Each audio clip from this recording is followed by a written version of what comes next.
Hello everyone and welcome into Coach Craig Sports. This is the NFL DFS video for week number 10. I'm going to be going through my player pool, talking position by position, just a little quick hitter on each player, kind of my thoughts on them this week in general. If you guys have any questions related to NFL DFS, be sure to drop them down in the comments and I'll get back to you as quickly as possible. But without further ado, we'll get started with the DraftKings side for this week. So at the quarterback position, Lamar Jackson's at the top. It's a tough matchup against Cleveland, but not too many pay-up options at the top, but if you want to get to him, still does have that pretty high rushing upside that we had there. Then we have CJ Stroud, $6,900. You know, the Bengals matchup's kind of been hit or miss so far this season. They've had really good performances to start the season, but a little bit more shaky on defense as of late. He is coming off that monster week versus Tampa Bay last week, so expect that he'll be pretty popular even at that elevated price tag, although he's going to be missing Nico Collins this week.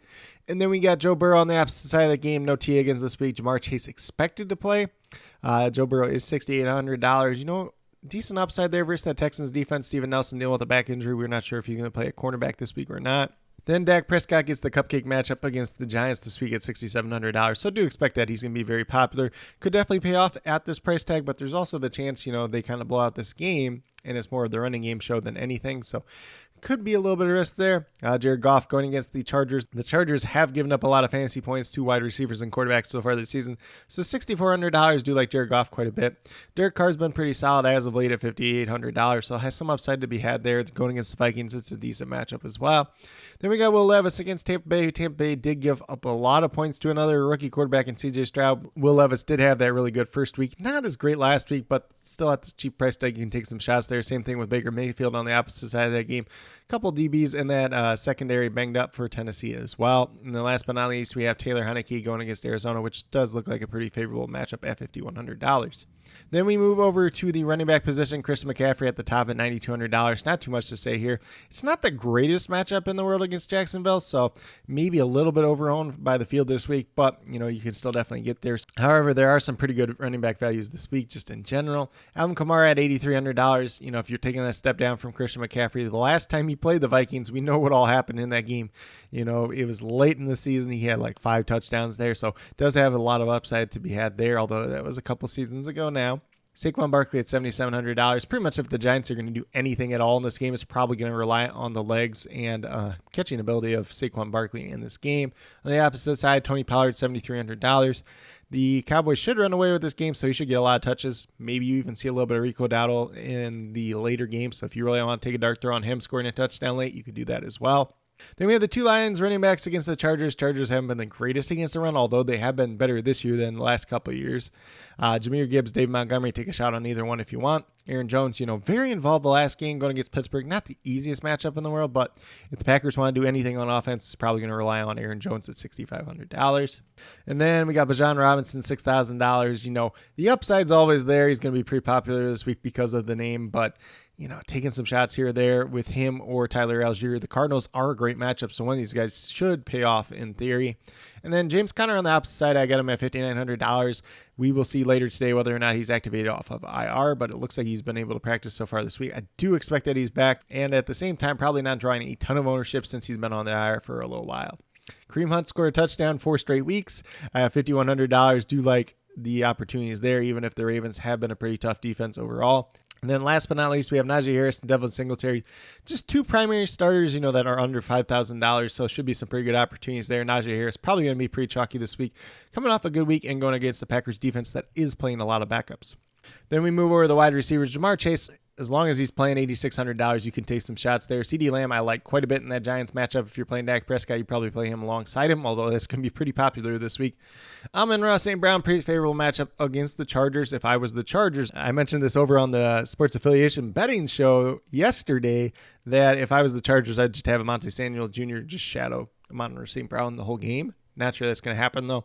But that would be their best odds of shutting down Amon-Ra St. Brown. And then we got Mike Evans, $7,200. Do like the upside there. Tennessee is a little banged up in that secondary as well. I like all three of the Seattle Seahawks wide receivers. In DK Metcalf at $6,800. Tyler Lockett at $6,100. And Jackson Smith and Jigba at $4,100. Pretty favorable matchup against the Washington Commanders this week. Amari Cooper is somebody that not a lot of people are talking about, but he's been pretty solid in the games that Deshaun Watson has started and finished. So $6,300, kind of a contrarian play to be had there. Christian Kirk at $6,000, probably going to draw a decent amount of ownership going against the 49ers. The 49ers, they have a tough defense, but, their secondary has been a little bit overrated so far this year. Going against Isaiah Oliver, most likely in the slot, is going to favor Christian Kirk just in general. Tank Dell at $5,500, probably going to be pretty popular coming off a really, really strong week. There is no Nico Collins this week as well. And then, if you want to take some shots on some other Texans wide receivers like Noah Brown that I do have listed below at $3,700, you can definitely do it. Noah Brown might get kicked out to the outside with no Nico Collins, and then Robert Woods most likely returning this week as well. And then we get down to Deontay Johnson, $5,400 against the Packers defense that is playing a lot of backups this week. He's been really good since he's been back so far this season. And then we have Marquise Brown, $5,200 with the return of Kyler Murray, obviously one of his best friends at wide receiver. It's going to probably look pretty good, although I do have a lot of skepticism around Kyler Murray in his first game back this season. And then we got Tyler Boyd, $4,600. Going to be really, really popular this week with no T. Higgins, possibly Jamar Chase being banged up once again as well. I like Michael Thomas, $4,500. There's some off-the-field things apparently that he's dealing with too, but it's a decent matchup against the Vikings. Somebody has to do something. I'm not a big fan of Chris Olave, not a big believer in him in DFS, although he's probably going to be pretty chalky once again this week. Then we move down to Josh Reynolds, just an upside throw against those Chargers for the Detroit Lions. Donovan Peoples-Jones has joined the team. We don't know what his role is going to be, and he's a little bit banged up at this point in time as well. Wan'Dale Robinson, if Tommy DeVito gets the ball out quick, it's got to go somewhere, and it's probably going to be to Wan'Dale Robinson at $3,700. Elijah Moore is just a matchup play against Arthur Mallet in the slot. Could be a very favorable one for him if something happens in that Cleveland Browns passing game. Michael Gallup, just going against the Giants once again, $3,500, worth a dart throw at the very least. Kadarius Hodges actually played pretty well for the Falcons in recent games, so $3,400, not a bad dart throw there. London is expected to play this week, although Matt Collins is going to be out. And then we got the two Cincinnati Bengals wide receivers at the flat 3K minimum, and Trent Irwin and Andre Yoshivas, who are just both dart throws in the absence of T. Higgins this week. I probably prefer Yoshivas just a little bit more because he scored 2 touchdowns on the season, although he's had less playing time. Then for the tight ends, we got Mark Andrews at the top. He played really well against Cleveland the last time out, although Cleveland has been pretty good against the tight end so far this season. Sam Laporta, going against the Chargers, pretty favorable matchup at $5,700 as well. TJ Hawkinson at $5,000. I think I'd rather have him than Laporta. A lot of that probably hinges on whether Justin Jefferson plays this week or not. And then we have Dalton Schultz for the Texans. Could see a little bit of an expanded role at $4,900. It's a pretty good matchup against the Bengals. Obviously, there is no Nico Collins, so one less target to go around for the Houston Texans this week. And then we have Luke Musgrave for the Packers. He's been pretty involved in the offense. They are going against the Steelers, who just lost their main linebacker in Cole Holcomb. Micah Fitzpatrick's not playing in this game, so it could be some opportunities for success in a guy like Luke Musgrave this week. Trey McBride going against the Lions, pretty favorable matchup. Does get Kyler back this week, so should look better than he did last week with Clayton Tune. And then we have Cade Otton at $3,400. Decent little matchup for him once again against the Titans, although they haven't given up a lot this year, but those linebackers aren't the greatest in coverage either. And then we got Daniel Bellinger at $3,000 with no Darren Waller. And then Irv Smith Jr., kind of a sneaky play at $2,700 with no Higgins out there. Maybe gets a couple extra catches, maybe a touchdown in this game overall. And the Texans have not been the greatest against the tight end position so far this season. Then in terms of defenses, we got the Cowboys at top, $4,400. Do expect that they're very chalky with the Giants starting Tommy DeVito behind an offensive line that hasn't been too great this season. Tommy DeVito, undrafted free agent out of Illinois, previously played, I think it was at Rutgers before that too as well. Not a guy that anybody expected to be starting at any point in time this season. And then we got the Steelers, $3,800 going against the Packers. Packers team overall is pretty banged up, mainly on the defensive side of the ball, but I do like the upside that the Steelers could present this week. Tampa Bay going against Will Levis. If they can get him into some pressure situations, if they can get him to turn the ball over, there is opportunities to be had there. They're missing 2 offensive linemen as well, so keep that in mind. And then we have the Commanders, $2,900. I don't hate them versus Seattle. It's more of a contrarian play than anything else. And then the Cardinals going against the Falcons, if they can get some pressure on like Taylor Heineke and kind of shut down that run game, could be opportunistic there. But at the same time, it's really just a low-end dart throw if you want to go that direction. But with that being said, we'll get moved over to FanDuel, kind of talk through everything over there as well. So once again, we got Lamar Jackson at the top. He's $8,300. Not the most favorable matchup against Cleveland, but still has the upside. Dak Prescott's more expensive over here at $8,100, but it's the really good matchup against the Giants. Maybe it pays off, maybe it doesn't. Still going to be a pretty chalky play, though. And then we got Jared Goff at $8,000. Do like him quite a bit versus the Chargers once again. CJ Stroud's at $7,700. He's a little bit more favorably priced on the FanDuel side for this week overall, so maybe you get to a little bit more CJ Stroud on FanDuel this week. Maybe that makes him a little bit more chalky, though. Sam Howell at $7,200. Looks like a decent value against Seattle. I did not put him on the DraftKings side. I know a couple people have been talking about Sam Howell quite a bit this week for DFS, but Seattle's defense has been pretty good as of late. And then we got Trevor Lawrence, $7,100. If you want to take advantage of him versus the 49ers, I like his price tag more on FanDuel. It's more or less is just kind of a good value option at his price tag. Taylor Heineke's $7,000. He does have that upside. He's cheap at this point in time. Same thing with Will Levis at $6,800. Same thing with Derek Carr at $6,700. Then we get over to the running back position. So Alvin Kamara's way at the top at $10,500. Not sure I'm getting to him too much on FanDuel this week, just going against Jacksonville and everything else like that, and just the price tag that he has compared to a lot of these other running backs. Alvin Kamara is $8,800. Do like him once again against the Vikings. Like I said before, we all know what he did the last time against the Vikings. Tony Pollard, very favorable matchup versus the Giants.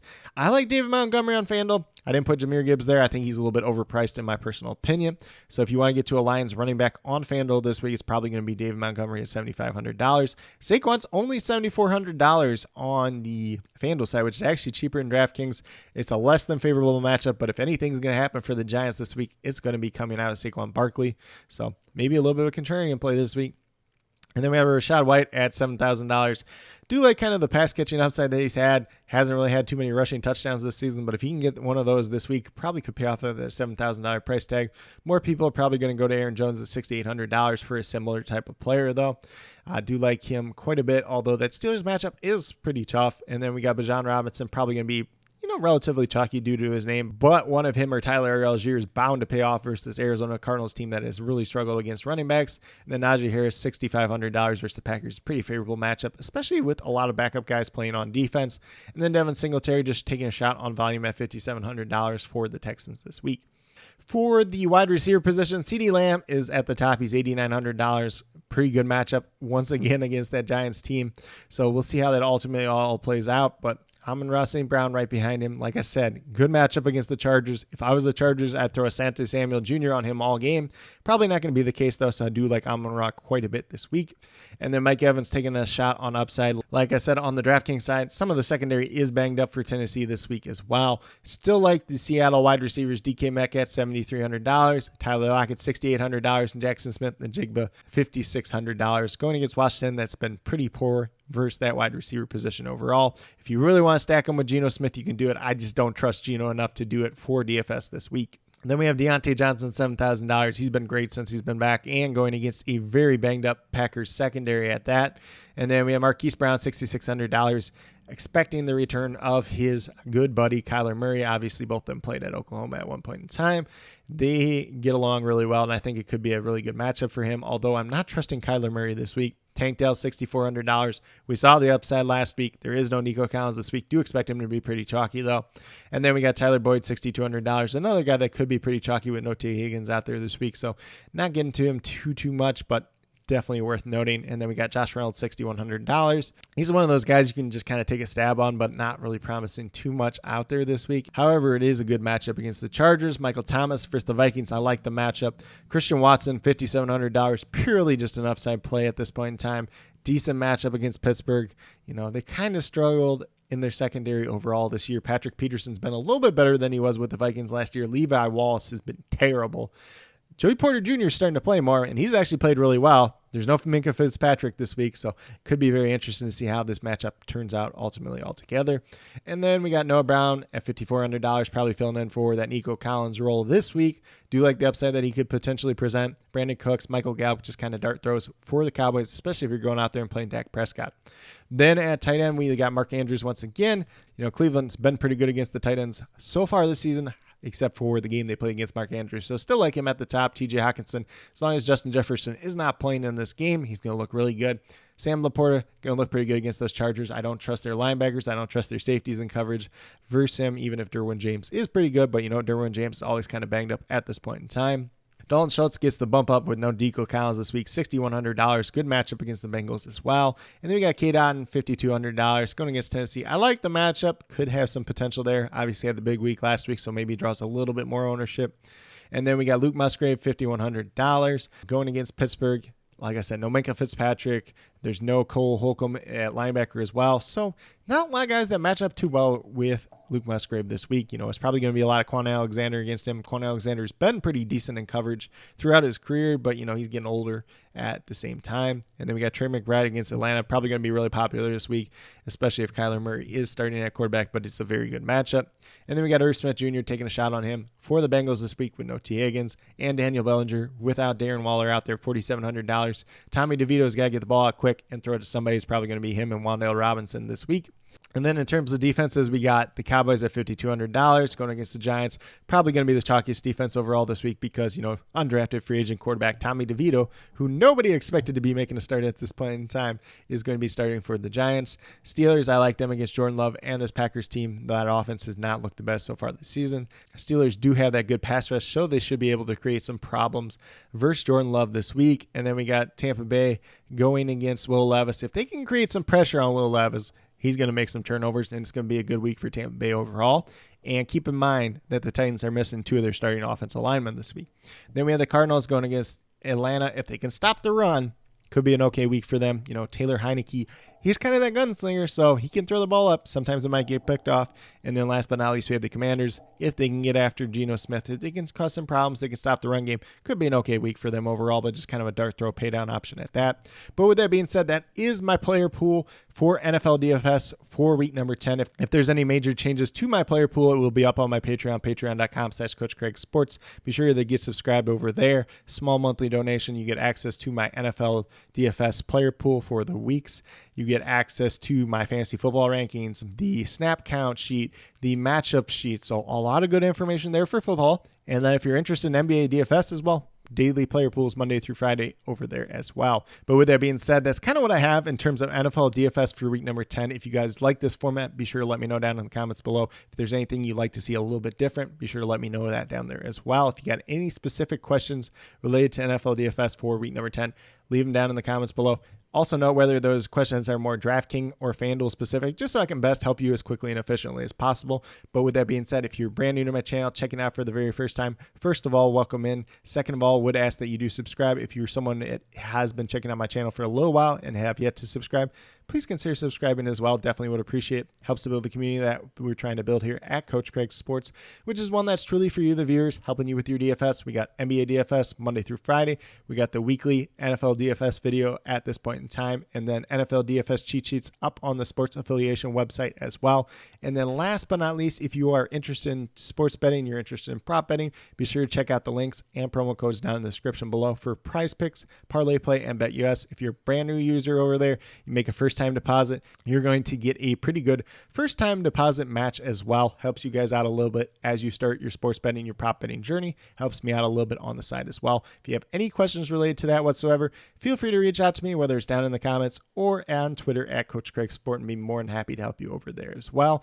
But with that being said, that's all that I truly have for today's video. Definitely do appreciate each and every one of you tuning in. Definitely means a lot to me. I hope that each and every one of you have a great rest of your day, no matter what day you're watching this video on, a great weekend overall, and some good luck in NFL DFS for week number 10.